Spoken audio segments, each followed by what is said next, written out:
자, 지금부터 본강 가도록 하겠습니다. 자, 교재 6페이지 가보시면, 자, 영어 들어가도록 할게요. 자, 영어 봐보시면, 첫 번째, 자, 1번에 봐보시면, 농업 재봉 관련 용어가 있고요. 그다음 7페이지 가보시면, 농작물 재봉 관련 용어. 그렇게 됐죠. 그 다음에 이제 또 나로 가나, 다로 나눠주시고, 라, 마 이렇게 날아갑니다. 그래서 첫 번째부터 할게요. 자, 6페이지 가보시면, 농업이에요. 농업이 아닙니다. 여기서 첫 번째 가보시면 농업이에요. 얘는 합쳐졌겠죠. 즉 농업과 어업이 합쳐진 겁니다. 농업재가 있고요. 가보시면 어업재가 있습니다. 이 두 개를 합쳐서 우리는 농어업이라고 표현합니다. 농업. 자, 교재 한번 읽어볼게요. 농작물, 임산물, 가축 그렇게 되어 있잖아요. 농작물, 임산물, 가축. 그리고 그 하단에 가보시면 양식, 수산물 이렇게 되어 있잖아요. 다시 말해서 자, 우리가 재보험은요. 재보험이 종류가 있을 거 아닙니까? 재보험의 종류는 총 4가지입니다. 재보험 종류를 봐보시면 자, 농작물 재해보험, 그 다음에 임산물 재해보험, 가축 재해보험. 자, 우리 바다의 고기, 자연산 여러분들이 보험 가입할 수 없겠죠. 태평양까지 그 고기 보험 손해평가 못 가잖아. 그럼 우리는 뭐예요? 바다 농원 애들, 즉 전복 같은 애들, 그죠? 즉 양식 수산물은 보험에 가입이 가능합니다. 여기 가보시면 양식 수산물, 즉 우리가 재보험의 종류는 총 4가지예요. 농작물 재보험, 임산물 재보험, 가축 재보험, 양식 수산물 재보험. 재보험이 총 4가지입니다.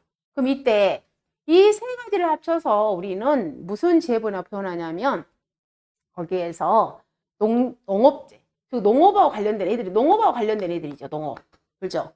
그리고 이 양식수산물이 바다잖아요. 얘는 어업하고 관련된 거예요. 어업. 그리고 자, 우리 가축 같은 경우에는 가축을 키우는 뭐가 필요하냐면 축사가 필요하겠죠. 축사. 그 다음에 우리 하우스에서 딸기 재배합니다. 그러면 하우스가 필요하겠죠. 그런 애들을 갖다 우리는 다 시설이라고 표현합니다. 시설. 그 시설을 우리는 뭐라고 표현하냐면 농업용 시설물이라고 표현합니다. 하우스라든가 축사 이런 애들 갖다 담다. 그러면 우리 바다에도 뭐예요? 양식장이 필요하겠죠. 양식장. 그러면 그 양식장을 갖다 우리는 또 뭐라고 표현하냐면 어업용 시설물이라고 표현합니다. 여기다가 어업용 시설물.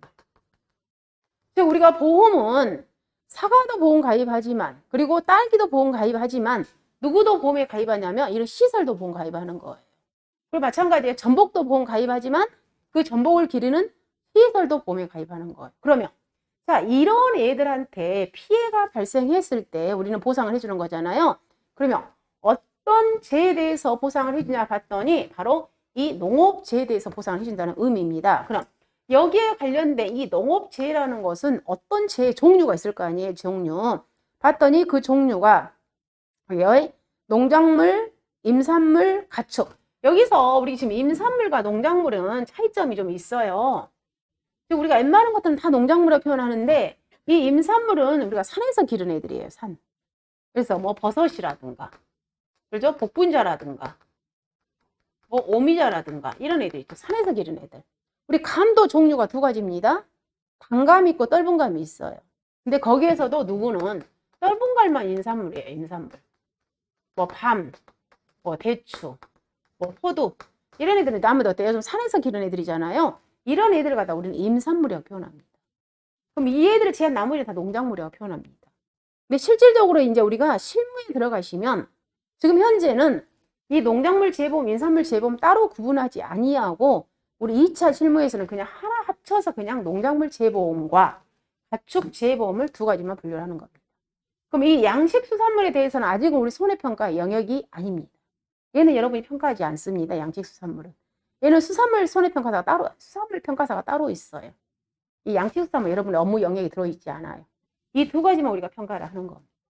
근데 일단은 크게 우리가 법에서는 일단 재보험 종류는 4가지로 구분을 해놨어요. 즉 농작물, 임산물, 가축, 양식 수산물. 그럼 이 애들한테 어떤 재해가 발생했을 때 보상을 해줄 거니 봤더니 가보시면 즉 여인 농작물, 임산물, 가축 및 농업용 시설에 발생하는 첫 번째 자연재해 태풍이 불었어. 보상해줄게. 태풍으로 인해서 피해가 있어. 우박으로 인해서 피해가 발생했어. 가뭄으로 인해서 피해가 발생해서 보상해 줄게. 그 자연재해. 그 다음에 자, 우리 새 있잖아요. 새 또는 멧돼지, 고라니, 얘들 옥수수, 고구마 다 먹어버리죠. 자, 걔들로부터 있어 피해가 발생해서 보상해 줄게. 걔들 갖다 우리는 일명 조수해라고 표현합니다. 새나 짐승. 그 다음에 우리 불. 자, 화재가 발생했어요. 보상해 줄게. 화재. 자, 그 다음에 우리 고추 있죠. 고추에는 탄저병, 감자에는 더덩이병, 이런 병들이 많이 발생하죠. 자, 거기에다가 우리는 뭘 배상해 줄게? 병충해가 발생했을 때 보상해 줄게. 이런 애들을 갖다 우리는 뭐라고 표현하냐면 농업재해라고 표현합니다. 이런 재해로 인해서 피해가 발생했을 때 보상해 줄게. 그 의미예요. 이런 재해가. 자, 근데 여기에서도 이 농업재에서도 이제 나중에 우리가 좀 더 깊게 더 이제 세분화됩니다. 우리가 농장 1차에서는 일단 얘들을 갖다 우리는 농업재해라고 표현합니다. 근데 우리가 뭐라고 합니까? 가축은 병충해에 걸렸다는 용어를 안 쓰죠. 가축은 우리가 뭐라고 하냐면 질병에 걸려서 이렇게 표현하는 거잖아요. 우리가 농작물은 병충해, 가축은 질병 이렇게 표현을 하는 겁니다. 그 다음에 어업재해도 마찬가지예요. 자, 우리 양식수산물의 전복에 어떤 피해가 인했을 때 자연재해가 있었을 때 보상해 줄게. 그리고 자, 양식장에 불이 났어. 보상해 줄게. 그리고 뭐예요? 거기에 기르고 있는 도미, 아니 우리 양식수산물이 병에 걸렸어. 즉 수산질병에 걸려서 보상해 줄게. 그렇지만 우리 바다에 멧돼지가 들어가서 어때요? 얘들을 갖다 피해 줄 리는 없겠죠. 그래서 우리가 어업재해는 조수에는 해당되지 않습니다. 어업재해. 즉 멧돼지 이런 거 보상해 주지 않는다 그 의미. 그래서 거기 봐보시면 자, 농작물, 임산물, 가축 및 농업용 시설물에 발생하는 종류, 자연재해, 조수해, 화재, 그리고 자, 농작물은 병충해, 가축은 질병이라고 표현합니다. 그리고 양식, 수산물 및 어업용 시설물에 발생하는 자연재해, 화재, 조수해 없잖아요. 양식에는 자연재해, 화재, 질병 이걸 보상해 주는 거예요. 얘를 갖다 우리는 농업재해, 어업재해를 표현하고요. 이 두 개를 합쳐서 우리는 농업재해라고 표현합니다. 자, 그 다음에 농업재해보험. 뭐예요? 이 농업재해로 인해서 피해를 봤을 때 보상받기 위해서 가입하는 보험을 우리는 무슨 보험이라고 표현하냐면 농업재해보험이라고 표현합니다. 즉 농업재해로 발생하는 거기에 밑줄은 재산피해예요. 키워드. 자, 재산피해에다 밑줄 그으시고, 다시 말해서 이런 시설물에 또는 이런 뭐예요? 품목에 피해가 발생한 재산피해잖아요. 근데 거기에 우리 농가가 다쳤다. 보상해주지 않는다 이 말이에요. 즉 무슨 피해에 해당되지 않냐면 인명피해는 해당되지 않아요. 우리가 인명피해는 별도로 우리 농업인 안전보험이라고 별도로 따로 있어요. 농가분들이 가입할 수 있는. 근데 이 농작물 재해보험에서는 인명피해에 대해서는 보상해주지 않습니다. 재산피해에 대해서만 보상을 해주는 겁니다. 그 다음에 보험가입금액, 보험가액 이런 말 나오죠. 굉장히 여러분이 제일로 이제 많이 사용하는 용어입니다. 보험가액과 보험가입금액은 엄청나게 많이 사용을 하실 겁니다. 보험가입금액. 자, 여러분들 실비라든가 안보험 가입할 때 나 보험가입금액 1억 들었어. 나 5억 들었어. 주계약에. 이런 거 굉장히 많이 용어 들어보셨을 거예요. 그러면 보험가액과 가입금액은 자, 여러분이 화재보험 하나 가입할까요? 자, 제가 이 주택을 하나 갖고 있습니다. 지금 제가 화재보험 가입하려고 그래. 그럼 화재보험 가입하려고 했더니 자, 이 주택을 갖다가 얘를 너 얼마짜리니? 라고 물어봤더니 이 가치가 얼마짜리냐면 3억이야. 이렇게 나왔어요. 3억이야. 가치. 즉 뭐예요? 주택을 우리는 뭘로 환산시킨 거예요? 돈으로 환산시켜. 환산시켰더니 이 가치가 나와요. 3억이야. 그러면 이 3억을 나는 보험에 다 가입할까? 계약자가 선택할 수 있는 거야. 야, 나 3억 다 가입할래.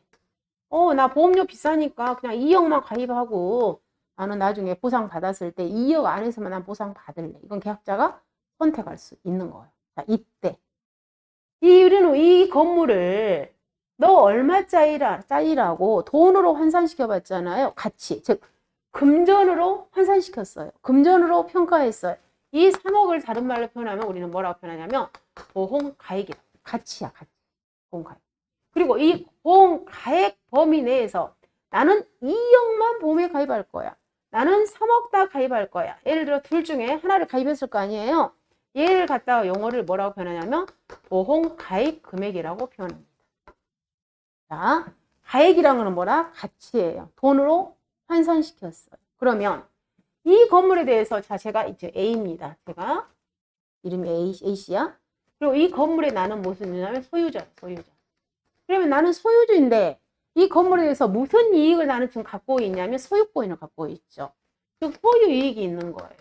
그럼 나는 지금 화재보험에 대해서 이 소유 이익에 대해서 나는 보험에 가입을 한 거죠.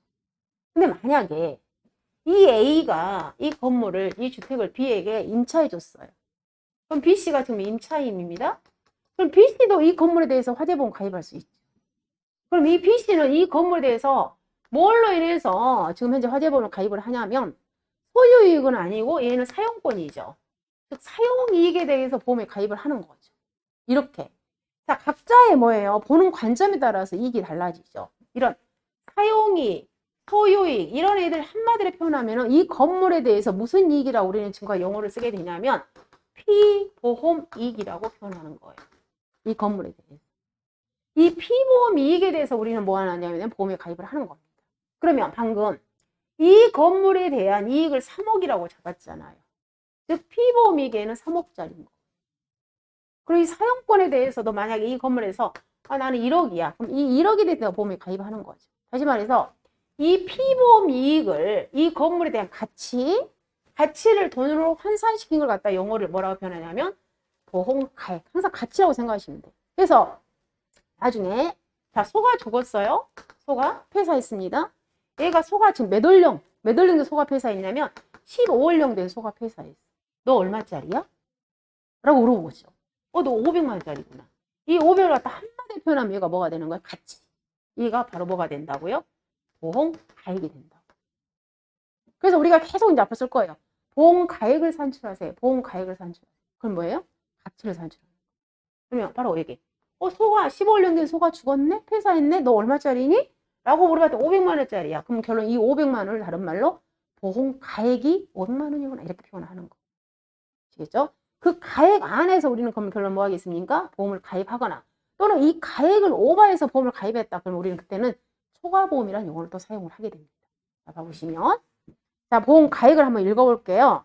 재산보험에 있어서 봐보시면 피보험이익을 금전으로 돈으로 평가한 금액이다 이 말이에요. 이게 키워드예요. 피보험이익을 금전으로 평가했다. 이 용어가 나오면 여러분은 반드시 뭘로 쓴다? 보험 가액이란 글귀를 찾아내시면 됩니다. 자, 피보험이익을 금전으로 평가한 금액으로 보험 목적에 발생할 수 있는 최대 손해. 다시 말해서 봐보시면 자, 이 건물 내가 3억짜리를 화재보험에 가입을 했어요. 근데 이 건물이 불에 화재에 인해서 발생해서 화재 탔어. 전손했어요. 그럼 이 건물이 3억짜리가 5억이 될 수는 없죠. 실제로 이 건물은 발생할 수 있는 손해액은 3억이다 이 말이에요. 그러겠죠. 그 가치가 3억짜리니까. 최대로 발생할 수 있는 한도액이 바로 보험 가액이라는 거.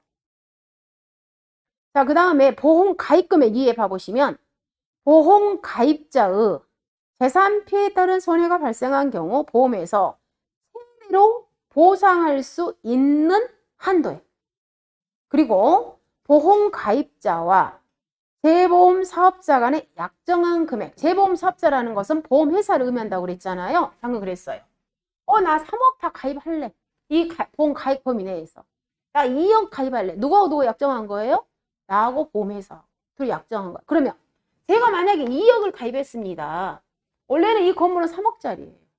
그럼 보험회사는 3억을 절대 안 주겠죠. 얼마 주겠어요? 2억 주겠죠. 그래서 뭐예요? 최대로 보상받을 수 있는 한도이다. 보험 가입금액에 대해서 보험회사는 줄 거 아닙니까? 그러겠죠? 당연히 3억 안 주겠죠. 그래서 거기에서 보험에서 최대로 보상할 수 있는 한도액. 그럼 누가 약정했다? 보험 가입자와 재보험 사업자 간의 약정한 금액을 우리는 보험 가입금액이라고 말합니다. 자, 그 다음에 보험기간, 우리 계약에 따라서 보장을 받는 기간. 우리 암보험이나 뭐 실비보험 같은 경우는 막 20년, 30년 그렇잖아요. 근데 이 농작물 재보험은 기간이 거의 다 단기 계약입니다. 1년이에요. 1년. 여러분들 벼보험 다 올해 끝났죠. 그럼 내년에 또 가입합니다. 고추보험 가입했죠. 또 가입합니다. 그걸 갖다가 뭐 5년 가입하고 그렇지는 않습니다. 거의 다 1년 이내로 끝납니다. 그걸 갖다 우리가 보장을 받을 수 있는 기간, 보험기간이라고 말하고요. 그 다음에 보험료, 계약자 부담 보험료 이런 거 있어요. 그 다음에 보험금이 있고요. 이 세 가지. 자, 여러분도 보험료 납부하시잖아요. 보험료. 그럼 이 보험료라는 것은 누가 누구한테 내는 돈이냐면 누가 내는 거예요? 가입자가 누구한테? 보험회사한테. 그럼 보험금이라는 것은 보험회사가 가입자한테 주는 돈이죠. 봐보시면 자, 보험료 먼저 봐보시면 보험료. 자, 보험가입자, 재보험사업자 간의 약정에 따라 누구한테?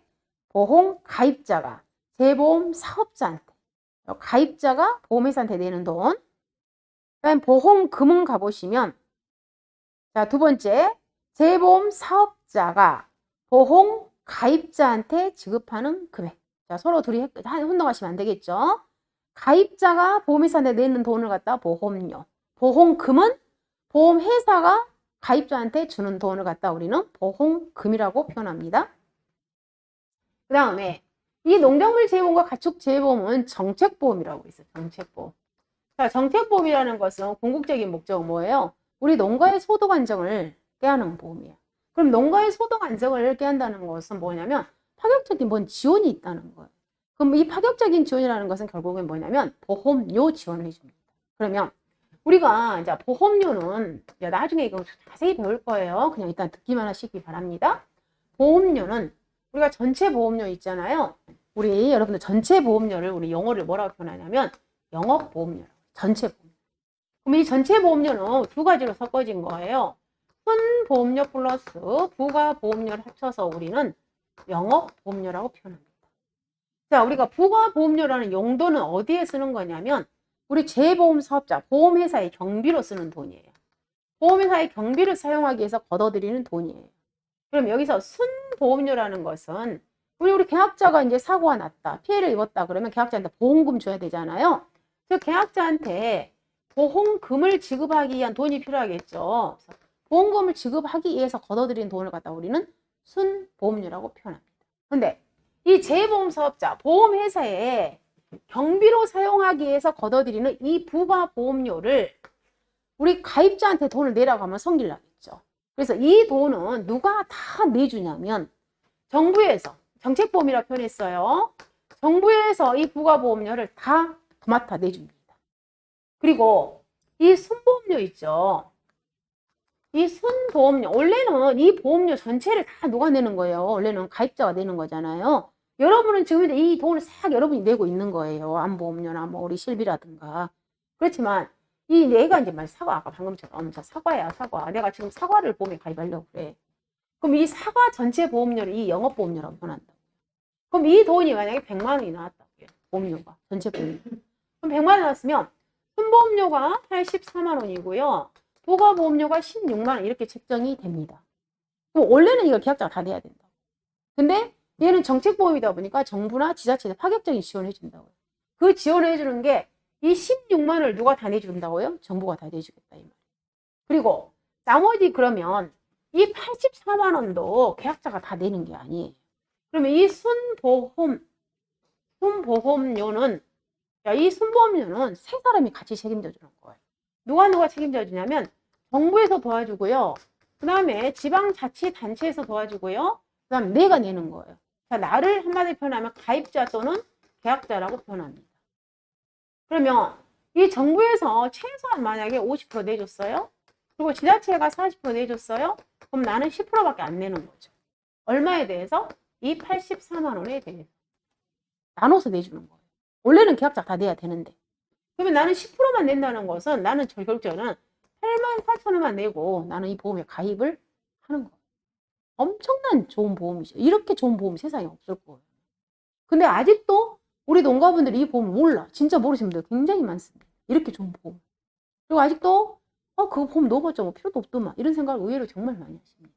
우리 전체 지금 재보험 가입률이 51%도 안 돼요. 겨우 벼가 있잖아요. 벼가 보험 가입률이 51% 겨우 넘었어. 그럼 전체적으로 싹 품목 합쳐봤자 있잖아요. 보험 가입률이 40%도 안 돼요. 37% 막 이래. 벼하고 사과하고 배하고 얘들만 가입률이 좀 높을 뿐이에요. 나머지 품목은 굉장히 가입이 낮아요. 홍보 같은 게 많이 필요하죠. 이렇게 좋은 보험입니다. 불구하고. 그러면 여기에서 방금 보험료 중에서 정부 내주고 지자체 내주고 나머지 10%를 내가 낸다고 그랬잖아요. 이렇게 내가 내는 돈을 갖다가 영어를 뭐라고 표현하냐면 계약자 부담 보험료라고 표현합니다. 그래서 봐보시면 계약자 부담 보험료라는 것은 여기서 국가라는 것은 정부를 의미합니다. 지금 여기는 국가라고 표현해놨잖아요. 같은 의미예요. 정부. 즉 국가 및 지자체의 지원 보험료를 제외한 계약자가 부담하는 금액을 계약자 부담 보험료라고 말합니다. 이제 계속 많이 나올 거예요. 계약자 부담 보험료를 구하세요. 계약자 부담 보험료를 구하세요. 엄청난 용어가 많이 나올 겁니다. 그럼 보험 가액 금액 구하세요. 보험 가액을 구하세요. 엄청나게 용어가 많이 나올 거예요. 자, 그 다음에 보험 금액고요. 그 다음에 시범 사업이라는 것은 뭐냐면 우리가 지금 현재 농작물 재보험이 67개 품목이 있다고 그랬어요. 67개. 그럼 이제 67개 품목이 있는데 여기에다가 새로운 품목이 들어오겠죠. 새로운 품목이. 예를 들자면 지금 우리 수박이 있죠. 수박이 하우스에 들어있는 수박, 하우스에 들어있는 참외, 하우스에 들어있는 딸기. 즉 하우스는 우리가 보험에 가입을 합니다. 그런데 노지 수박이라든가 노지 참외, 노지 딸기는 지금 현재 보험에 가입할 수가 없어요. 그럼 이런 애들도 우리 계약자분들은 보험에 가입시켜 주라라고 요청을 하겠죠. 그러면 자, 수박 노지에 대해서 우리가 상품을 하나 만듭니다. 그럼 상품을 만들려면 자, 이 상품을 만드는 회사는 보험회사예요. 즉 재보험 사업자는 이 신규 상품을 만들려면 이 신규 상품을 프로포즈 해야 되겠죠. 상품 제안서를 만들어서 결국에는 누구한테 만들어야 되겠어요? 장관한테. 왜? 보험료 지원을 받아야 되니까. 그럼 장관한테 이제 사업 제안서를 내겠죠. 그럼 사업 제안서를 내가지고 우리 장관님께서 이 사업에 대해서 타당성이 있으면 오케이 한번 해보자 라고 해서 스타트 되는 사업을 갖다가 우리 영어로 뭐라고 표현하냐면 시범 사업이라고 표현하는 거예요.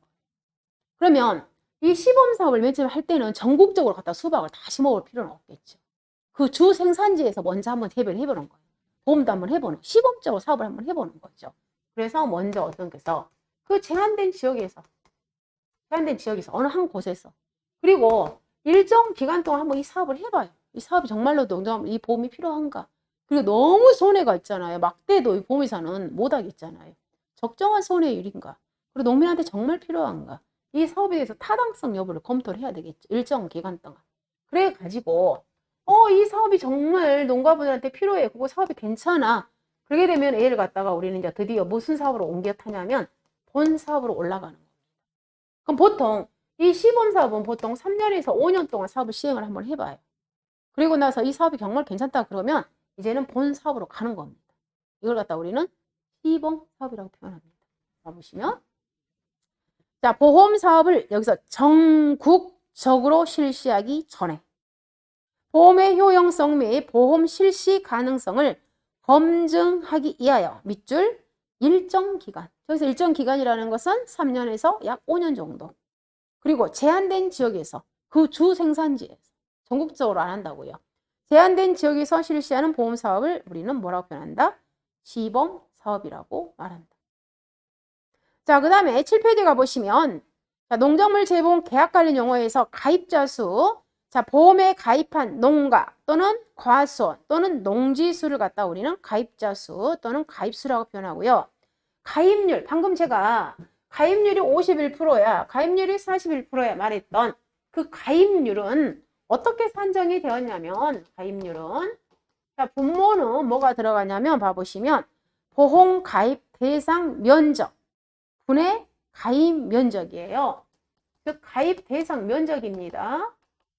가입 대상 면적분의 가입 면적. 얘가 뭐가 된다? 가입률이 된다는 거예요. 가입 농지수가 아니죠. 면적으로 환산시키는 거죠. 면적으로.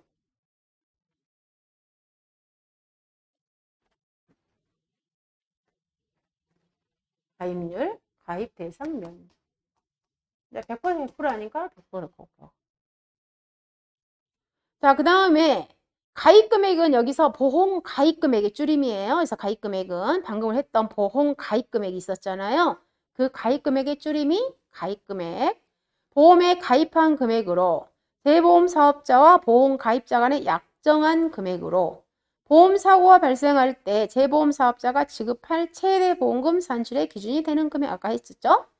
자, 계약자, 재보험사업자의 계약을 체결하고 보험료 납부 의무를 지는 사람 계약자. 다음 피보험자, 보험사고로 인하여 손해를 입은 사람. 자, 우리가 이 농작물 재보험에서는 계약자하고 피보험자가 거의 동일합니다. 근데 여러분들 우리 인보험 있죠? 인보험 우리 암보험 같은 경우는 계약자, 피보험자 굉장히 많이 다르죠.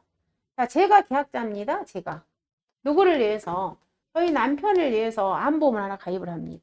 우리 남편이 대상자죠. 이럴 때 저는 계약자고 저희 남편을 우리는 뭐라고 표현하냐면 피보험자라고 표현합니다. 즉 손해를 입은 사람. 이 농작물 재보험은 근데 대부분이 이 계약자나 피보험자가 거의 동일합니다. 근데 우리 인보험에서는 계약자와 피보험자 굉장히 동일하지 않은 경우가 굉장히 많잖아요. 자, 그 내용 피보험자. 보험사고로 인하여 손해를 입은 사람을 우리는 뭐라고 한다? 피보험자. 자, 우리 여러분 증권 교부되잖아요. 보험증권. 자, 그 다음에 보험의 목적이라는 것은 보험의 목적. 우리가 보험을 가입하는 대상을 의미하는 거예요. 누구를 대상으로 보험에 가입하니? 그 말이에요. 보험의 목적물이라고 표현하시는 겁니다. 보험의 목적. 대상. 다른 말로 표현하면 보험 대상. 어떤 걸 상대로 해서 우리가 보험에 가입을 해? 그 말이에요. 그럼 보험의 목적 가보시면 자, 보험 약관에 따라 보험에 가입한 목적물로 즉 사과, 배 이런 게 다 목적물이에요. 목적물로 보험증권에 기재된 자, 농작물의 과실. 우리 농작물의 과실. 농작물의 과실. 이 농작물의 과실이라는 것은 사과, 배, 포도, 복숭아 애들 다 과실이죠. 자, 그리고 사과 우리 나무 가입합니다. 포도 나무 가입합니다. 복숭아 나무 가입합니다. 즉 나무도 보험에 가입을 하고 있습니다. 보험의 목적물이 되죠. 여기에서 자 보험 목적물에서 즉 나무, 과실 그리고 자 방금 제가 하우스 우리 딸기를 하우스에 재배합니다. 그리고 수박을 재배합니다. 그 하우스를 갖다 영어를 뭐라고 표현했냐면 시설이죠. 일명 시설.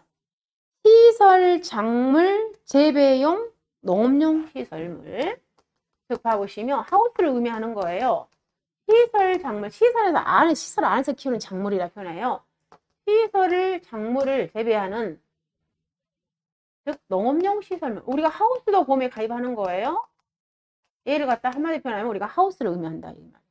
시설 작물 재배용 농업용 시설. 시설 안에서 키우는 딸기, 수박 이런 애들. 그리고 이 하우스 안에는 뭐가 있겠어요? 우리 추우니까 난방 해줘야 되죠. 또 물 급수시설 줘야 되죠. 환기 있어야 되죠. 또 우리 거름도 줘야 되죠. 양액 재배시설. 이런 애들을 갖다 우리는 한마디 표현하면 다 뭐라고 하냐면 부대시설이라고 표현합니다. 부대시설도 보험에 가입합니다. 그 안에 들어있는. 즉 부대시설이라는 것은 난방시설, 환기시설, 그 다음에 급수시설, 보온시설, 그 다음 우리 거름 주는 거 12. 얘를 갖다 우리 영어를 뭐라고 하냐면 양액 재배시설이라고. 애들이 막 몇천만 원씩 해요. 그럼 애들이 만약에 화재로 인해서 피해가 입었다. 그럼 보상 받아야 되겠죠. 그래서 애들도 보험에 가입을 하는 거예요. 그래서 이 애들을 대상으로 우리는 뭐 하게 된다? 보험에 가입을 하더라. 얘들을 뭐라고 하냐면 보험의 목적물이라고 표현을 하는 겁니다. 됐죠? 자, 그 다음에 농지 있고요. 과수원 있고요. 그 다음에 나무. 방금 우리 자, 사과나무, 포도나무 보험에 가입한다고 그랬어요. 나무. 자, 나무 개념. 과수원. 그 다음 농업용 시설물 아까 있었고 그래서 다시 자, 농지에 대한 개념, 과수원에 대한 개념 한번 봐볼게요. 한 덩어리에 토지의 개념. 자, 여기서 한 덩어리 토지의 개념 이 말. 그리고 필지와는 관계없이 실제 경작하는 단위로 보험 가입의 기본 단위이다. 여기까지 하나 끊고 그리고 하나의 농지가 여러 개 다수의 필지로 구성될 수도 있고 하나의 필지가 다수의 농지로 구분될 수도 있더라 그 말이에요. 자, 필지와는 관계없이 그리고 한 덩어리 개념이라고 그랬어요. 한 덩어리 개념. 자, 제가 A예요. A. 제가 지금 뭘 재배를 하고 있냐면 사과 과수원을 재배를 하고 있습니다. 사과 과수원. 근데 제가 지금 사과 과수원을, 사과라고 하지 말고 쉽게 먼저 제가 마늘 농사 줄게요. 마늘. 자, 마늘. 이랬을 때, 자, 제가 지금 마늘 농지가 총 몇 개가 있냐면 3개가 있어요. 1번, 2번, 3번. 제가 3곳에 따로따로 경작을 좀 하고 있어요. 근데 이 1번 농지의 면적이 총 얼마냐면 여기가 3,000제곱미터예요. 3,000제곱미터. 자, 그런데 이 3,000제곱미터가 어떻게 구성되어 있냐면, 자, 여기가 마늘이 다 심어져 있어요. 여기가. 근데 이 면적이 전체 얼마냐면 3,000제곱미터예요. 근데 얘를 갖다가 지적도 필지를 한번 봐봤더니 필지가요. 여기가 총 3개 들어있 말이에요. 필지가. 그럼 여기가 산 20번지. 여기는 101번지. 얘는 300번지. 자, 무슨 이가 있겠죠? 무슨 이. 근데 여기가 이 경계가 없어요. 경계가 없이 이 계약자는 경계를 다 없애버렸어. 근데 분명히 얘는 지적도 필지 3개가 합쳐진 거예요. 이 필지 3개를 합쳐서 전체 딱 얘는 밀어버리고 무슨 개념으로? 이 한 덩어리로. 여기가 경계예요. 여기 경계. 이 한 덩어리 개념으로 여기다가 전부 뭘 심고 있는 거예요, 지금? 마늘을 다 심고 있는 거예요. 마늘 심고. 자, 이때 얘를 갖다가 우리는 뭐라고 표현한다? 한 개의 얘를 갖다 농지라고 표현하는 거예요. 한 개의 농지. 얘는 3개 농지가 아니라는 거예요. 한 덩어리. 그리고 필지와는 관계없이. 얘는 필지가 비록 3개일지라도 얘를 갖다 3개 농지로 보지 않는다는 거예요. 경계가 없어. 얘를 1개의 농지라고 표현해요. 1개 필지와는 관계없어요. 하나의 덩어리예요. 이 말이에요. 즉, 그리고 뭐예요? 다수의 여러 개의 필지가 뭐로 된 거예요? 한 개의 농지가 된 거예요. 한 개의 농지. 의미하시겠죠? 이거.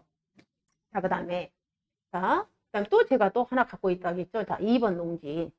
자, 2번 농지 또 제가 마늘을 갖고 있습니다. 가봤더니 자, 여기도 전부 마늘이 심어져 있어요. 마늘이. 근데 여기가 전체가 얼마냐면 총 5,000제곱미터예요. 그리고 여기는 반드시 뭐냐면 필지가 얘는 지적도상에 우리 필지 남바가 어떻게 되냐 했냐면 산 30번지예요. 필지 하나입니다. 근데 계약자가 여기가 5,000제곱미터 너무 넓으니까 중간에다가 여기다가 두둑을 만들었어요. 두둑. 자, 우리 두둑 아시죠? 두둑을 만들어 놓은 거야. 경계를 만들었다 이 말이에요. 그럼 경계를 만들어 가지고 여기에다가요 3,000제곱미터 마늘 심고요. 또 여기도 2,000제곱미터 마늘을 심었어요. 자, 얘는 우리가 방금 한 덩어리가 아니라 몇 덩어리예요? 얘는 2덩어리죠. 2개 덩어리. 그래서 이 한 덩어리, 그 다음 다시 또 얘 한 덩어리. 자, 이랬을 때 필지는 분명 하나죠. 근데 이때는 가까이 우리가 덩어리 개념이라고 그랬어요. 이때는 우리가 얘를 갖다가 1개의 농지라고 보지 않아요. 이때는 농지를 몇 개로 본다? 2개. 각각 보는 거. 얘 하나, 각각. 즉 2개 농지로 보는 거예요. 그럼 여기는 무슨 말이에요? 지금 하나의 필지가 다수의 농지로 나눠지는 거예요. 다수의 농지. 그럼 얘는 이 계약자는 보험을 가입을 할 때 이 보험 가입은 2개로 이루어져요. 자, 여기가 A, 여기가 B라고 해봐요. 자, 이 농지에 대해서 보험 가입 한 개 따로 하고요. 그다음 여기도 따로 보험 가입을 하는 겁니다. 각각 따로. 또 여기는 이 전체 하나 보험 가입하는 거예요. 그럼 이 케이스일 때 이 계약자는 보험 가입을 몇 건으로 하게 되냐면 총 3건으로 보험 가입을 하는 거예요. 총 3건. 그럼 3건으로 보험 가입을 할 때 방금 여기 3,000제곱미터에 대해서 한 건, 그 다음 또 다시 여기 3,000제곱미터 한 건, 그리고 여기 또 2,000제곱미터 한 건. 이렇게 해서 각각 보험 가입 금액을 따로따로 계산을 하는 거예요. 그래서 여기서 말하는 그러면 우리는 이 애들 하나 이 애들 용어를 갖다 한마디 표현하면 용어를 농지라고 표현하는 거예요. 농지. 그럼 우리가 논이나 밭 이런 애들 있잖아요. 논작물, 즉 밭에서 기르는 밭작물, 우리 마늘, 콩 이런 애들, 그다음 논에서 기르는 벼 애들 갖다가 우리는 논작물이라고 표현하잖아요. 이 애들을 기르는 이 땅을 갖다가 용어를 우리는 농지라고 표현해요. 근데 사과, 배, 단감, 포도 이런 애들 우리가 농지라는 용어를 안 쓰죠. 걔네들은 용어를 뭐라고 쓰냐면 과수원이라고. 과수. 사과가수원, 배가수원. 사과농지라고 표현하지 않습니다. 포도농지라고 표현하지 않아요. 포도과수원, 밤가수원, 배가수원 이렇게 표현해요. 마늘과수원이라 표현하지 않아요. 마늘농지, 콩농지, 벼농지라고 표현하는 거예요. 그래서 자 일단요. 이 농지에 대한 개념, 과수원에 대한 개념. 여기서 키워드는 뭐냐면 덩어리 개념이에요. 덩어리. 그리고 결론은 뭐예요? 이런 필지와는 관계가 없어요. 즉 방금 여기가 필지가 3개라 하더라도 얘를 갖다가 3개의 농지라고 절대 보지 않습니다. 한 덩어리이기 때문에 얘는 갖다가 한 개의 농지로 보는 거예요. 그리고 비록 여긴 필지는 하나이지만 얘를 갖다가 또 한 개의 농지로 보지 않습니다. 분명히 자, 두둑이 있어서 뭐 이런 나눠져 있어요. 이때는 반드시 뭐 한 덩어리이기 때문에 얘는 2개 덩어리인 거예요. 2개 덩어리이기 때문에 얘를 갖다가 뭐 몇 개 농지로 보게 되냐면 2개 농지로 보는 거예요. 자, 이 개념 봐보시면 다시 읽어볼게요. 거기 농지부터 다시 읽어볼게요. 한 덩어리라고 했어요. 한 덩어리 토지의 개념으로 필지와는 관계없이 실제 경작하는 단위로 보험가입의 기본 단위다. 즉 보험가입의 기본 단위라는 것은 농지별로 이제 보험을 가입을 하는 겁니다. 그리고 하나의 농지가 다수의 필지로 구성될 수도 있고 이 말이죠. 여기. 즉 1번 케이스잖아요. 3개의 필지가 한 개의 농지로 지금 현재 구성이 된 거예요. 그리고 구성될 수 있고 하나의 필지가 다수의 농지로 구분될 수 있다. 여기. 자, 하나의 필지가 여기는 뭐예요? 2개의 농지로 제가 나눴잖아요. 다수의 농지로 구분될 수도 있더라. 그 의미예요. 아시겠죠? 자, 그 다음에 과수원 보겠습니다. 한 덩어리 토지의 개념으로 필지와는 관계없이 과실을 재배하는 하나의 경작지.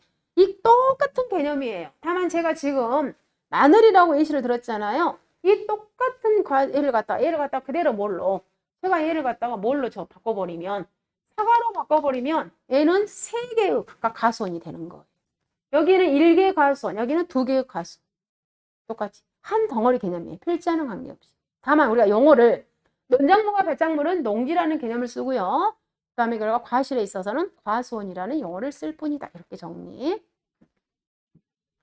자, 그 다음에 나무 보시면 계약에 의해 가입한 과실을 열매로 맺는 결과주라고 그랬습니다. 과실을 맺는 거예요. 우리가 나무도 나무 나름이죠. 자, 사과, 만약에 포도라고 했을게요. 포도. 포도가 자 1년짜리가 있고 2년짜리가 있고 우리가 심은 지 수령 나이를 말하는 겁니다. 3년짜리가 있고 포도가 4년짜리가 있어. 그럼 얘를 갖다 전부 다 포도 나무라고 표현할 거냐? 즉 얘를 1년짜리도 우리가 보험에 가입시켜 줄 거냐? 이건 아니다 이 말이에요. 여기서 우리가 이 보험에 가입할 수 있는 이 나무라는 것은 결론은 뭐라고 표현했냐면 결과주라고 있어. 결과주라는 것은 과일, 결실, 과일을 맺는 나무라 이 말이에요. 과일을 맺는 나무. 결실이 되는 나무를 표현하는 거예요. 그러면 우리가 적어도 보험에 가입하기 위한 이 결과주에 조건이 있겠잖아요. 조건. 이 조건이 있는데 이 조건이 바로 뭐가 되냐면 가입할 수 있는 수령이 있어요. 수령. 이제 우리가 정리를 할 거예요. 나중에. 최소한 너는 몇 년 이상이 되었을 때 우리가 결과주로 볼 거야. 이런 기본이 있다. 이 말 했을 때. 우리가 포도 같은 경우는 당연히 3년이에요. 3년 이상부터 우리가 보험에 가입시켜 주는 겁니다. 복숭아도 3년 이상이에요. 사과도 3년 이상이에요. 단감, 떫은감 5년 이상. 이런 최소한의 수령이 있어요. 즉 결과주로 보기 위해서는 최소한의 수령 제한이 있어요. 그걸 갖다 우리는 뭐라고 표현하냐면 보험 목적물 나무가 되기 위한 결과주가 있더라. 자, 그 다음에 방금 농업용 시설물도 우리가 보험에 가입한다고 그랬습니다. 즉 시설작물 재배용으로 사용되는 구조체 및 피복제. 자, 우리 여러분들 하우스 봐보시면 이렇게 되어 있잖아요. 하우스. 그죠? 쭉. 뼈대 있죠. 뼈대. 자, 이런 뼈대를 갖다 우리가 이제 구조체라고 표현합니다. 이런 뼈대. 우리 하우스 연상해 보시면. 그리고 하우스 위에다가 우리 비닐이 같은 거 씌우죠. 이런 위에. 얘를 갖다 이 비닐이 같은 얘를 갖다 우리는 뭐라고 표현하냐면 피복제라고 표현합니다. 근데 물론 여러분이 나중에 재배학 시간에 피복제 정리를 많이 배워요. 뭐 피필루미니, 에바필루미니, 그 다음에 장기성 피오필루미니 이런 것들 다 배울 겁니다. 피복제 종류에 대해서는. 내가 피복제는 뭐예요? 위에 보온 우리가 하는 거 있잖아요. 얘를 갖다 피복제. 그다음 우리 뼈대를 갖다가 구조체. 그러면 자 농업용 시설. 자, 이 하우스가 태풍으로 인해서 피해를 입었습니다. 보상해 줘야 되죠. 그럼 이럴 때 당연히 피복제가 피해를 입어도 보상을 해줍니다. 그리고 이 구조체가 무너져도 보상을 해주는 겁니다. 보험의 목적물에 있어서. 농업용 시설물은 구조체 및 피복제로 구성된 시설. 그 다음에 구조체에 대한 정의, 기초, 기둥, 보, 중방, 석가래, 가로대 이런 것들. 그 다음 피복제 가보시면 비닐하우스의 내부 온도 관리를 위하여 시공된 토광성이 있는 자재. 부대시설 방금 했었잖아요. 시설 작물 재배를 위하여 농업용 시설물에 설치된 시설. 그다음 동산. 자, 우리 책상. 동산은 뭐예요? 움직이는 거잖아요. 집기류. 그다음 책상. 그다음에 선별기. 여러분들 과일도 요즘엔 어때요? 구멍이 있어가지고 대종소 탁탁지가 자라서 선별되잖아요. 이런 거 선별기. 그러면 방금 우리 부대시설은 보험에 가입한다고 그랬어요. 그렇지만 이런 책상, 냉장고, 그 다음에 방금 선별기 이런 동산류는 보험에 가입하지 않습니다. 그래서 동산류는 보험에 가입시켜주지 않아요. 자, 그 다음에 8페이지 가보시면 자, 계약자 부담 보험료 다시 나왔고요. 그 다음 보험료율이 있죠. 자, 우리가 보험료를 산출하게 되면 보험료는 보험 가입 금액에다가 몇 프로 적용할 거야. 이런 보험료율이 있겠죠. 보험료율. 그러겠죠. 보험료율. 보험료율. 그래서 보험 가입 금액에 대한 보험료의 비율. 자, 환급금. 여러분들 보험 해지하죠. 해지하게 되면 중도해약하게 되면 어쨌든 간에 돈 얼마가 여러분들 지급이 되잖아요. 자, 그걸 갖다 우리는 환급금이라고 표현하고요. 그 다음에 자기부담 제도, 자기부담 비율, 자기부담금이라는 게 있습니다. 자, 여러분들 자동차 사고 처리하게 되면 여러분이 얼마 책임지죠? 뭐 일정에 20만 원 낸다든가 내 보험 계약에 따라서 5만 원 낸다든가 그러죠. 내가 얼마 일정에 내가 책임지잖아요. 자, 그 제도를 여러분은 뭐라고 표현하냐면 자기부담금이라고 표현하죠. 일정액으로. 내가 5만 원 내, 20만 원. 그러면 이 자기부담금에는 돈으로 환산시켜 버린 거고 나는 내가 몇 프로 책임질게. 그걸 갖다 우리는 뭐라고 표현하냐면 자기부담 비율이죠. 율. 몇 프로니까. 내가 몇 프로 책임질게. 그럼 우리 농작물 재보험에 있어서는 자기부담금으로 계산하는 것도 있고 자기부담 비율로 계산하는 거 있죠. 이 자기부담 비율에다가 계산해버리면 걔가 자기부담금이 되겠죠. 그러면 농작물 같은 경우에는 이 자기부담 비율이 보통 10%짜리 있고 15%, 20, 그 다음에 30, 40% 형이 있습니다. 그리고 고추 같은 경우에는 자기부담 비율이 3%짜리가 있고 5%짜리가 있어요. 자기가 책임지는 거예요. 네? 그러면은 얘는 어디다가 계산하게 되냐면 보험 가입 금액에다 하는 거예요. 예를 들자면 자, 보험 가입 금액이 1,000만 원이에요. 자, 이번에 사고가 발생했습니다. 근데 내가 만약에 자기 부담이 10%짜리라고 해봐요. 내 것이. 그럼 여기에 대해서 10%. 그럼 내가 얼마를 책임지게 되냐면 100만 원을 내가 책임지는 거예요. 그럼 이 100만 원을 갖다 우리는 뭐라고 표현해요? 자기 부담금. 그리고 이 10%를 뭐라고 표현한다? 자기 부담 비율. 보험 가입할 때 이건 다 선택을 하겠죠. 여기 있잖아요. 자기 부담금 제도가 있고 자기 부담 비율. 돈으로 환산시키죠. 근데 애초부터 돈으로 딱 환산시켜 놓은 애들이 있어요. 예를 들자면 우리 시설 같은 경우에 시설. 방금 우리 농업용 시설물 보험에 가입한다고 그랬어요. 자, 하우스. 자, 내가 하우스 한 동을 보험에 가입을 해놨습니다. 근데 하우스 한 동이 자 1억이야. 그 1억짜리가 이번에 피해를 입었어요. 네, 피해 입었는데 이번에 손해가 얼마가 났냐면 그 1억짜리 중에서 일부 피해가 입어서 손해액이 1,000만 원이에요. 1,000만 원. 그럼 이 손해액에 대해서 너는 얼마 네가 책임져? 라고 해놨겠죠. 그러면 최소 얼마? 네가 100만 원 책임져. 손해액 10% 책임져. 이렇게 딱 명시해 놓은 거죠. 이런 것들을 갖다 우리는 다 이 100만 원이 만약 계산이 되어 놨다. 그럼 얘를 갖다 우리는 용어를 자기 부담금. 즉 돈으로 바로 환산시켜 버리면 자기 부담금. 몇 프로 네가 책임질래? 그 프로테지로 표현하게 되면은 자기 부담 비율. 이런 거. 우리 농작물 재보험이나 가축 재보험 일단은 이 자기 부담 비율에 대해서는 다 있어요. 이런 것들. 그럼 봐보시면 자, 자기 부담금 가보세요. 손해액 중, 자, 손해액 중 보험 가입 시 일정한 비율을 보험 가입자가 부담하기로 약정한 금액, 즉 일정 비율 이하의 손해는 보험 가입자 본인이 부담하고 손해액이 일정 비율을 초과한 금액에 대해서만 재보험 사업자가 보상하더라. 그다음 자기 부담 비율이라는 것은 보험 사고로 인하여 발생한 손해에 대하여 보험 가입자가 부담하는 일정 비율로 보험 가입 금액에 대해서 몇 프로 책임지더라. 보험 가입 금액에 대한 비율. 그러면 이런 자기부담 제도를 왜 두니? 자, 필요성 한번 봐봅니다. 자, 소액 손해의 보험 처리를 배제함으로 인해서 비합리적인 운영비 지출의 억제, 계약자 보험료 절약, 피보험자의 도덕적 위험 축소 및 방관적 위험의 배제 등의 효과를 위하여 실시하는 제도로 가입자의 도덕적 해이를 방지하기 위한 수단으로 손해보험에서 대부분이 운영하더라. 이런 거 있잖아요. 여러분이 우리가 자동차 사고도 어때요? 조금 사고 나면 이거 20만 원 어차피 내가 내야 되는데 웬만하면 내가 그냥 보험 처리 안 하지. 이런 것도 있잖아요. 그리고 또 사람이 그런 거 있잖아요. 나 보험 넣어놨는데 뭐 저거 다 보험 처리하지 뭐. 보험을 의지하게 되죠. 이런 것들이 다 뭐예요? 도덕적 해이야. 즉 모럴 해저드라고 표현합니다. 즉 내가 다 보험에 의지해버리고 보험 처리 다 해버리죠. 그럼 결국에는 이런 소액 사건까지 계속 보험 처리하게 되면은 궁극적으로는 뭐예요? 보험금이 많이 지급되어서 궁극적으로는 뭐예요? 이 계약자들의 보험료가 다 올라가는 현상을 발생시키죠. 그래서 웬만한 소액 사건들은 그냥 뭐예요? 그냥 계약자가 당신이 좀 책임져라. 큰 거에 대해서 우리 보험회사가 책임져 주겠다라는 그런 원리가 배제되어 있는 거예요. 그러면 결론은 궁극적으로 나중에는 뭐예요? 보험료가 올라가는 것을 막아줄 수가 있겠죠. 그리고 그래서 도덕적 해이라는 것은 일명 모럴 해저드라고 표현합니다. 즉 도덕적 이태. 저 계약자가 뭐예요? 그냥 반간에 시켜버리는 거예요. 나 보험 넣어놨으니까 뭐 알아서 하겠지. 이 보험에 의지해버리는 거예요. 이런 것들 표현하는 거예요. 그래서 일정 금액에 대해서는 너가 책임져라.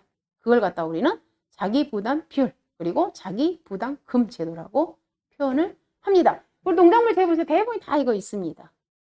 그래서 이 자기가 책임지는 거 이상 피해가 발생했을 때 어때요? 보험금이 나가는 그런 구조예요. 자, 잠깐 쉬었다가 나머지 보도록 할게요.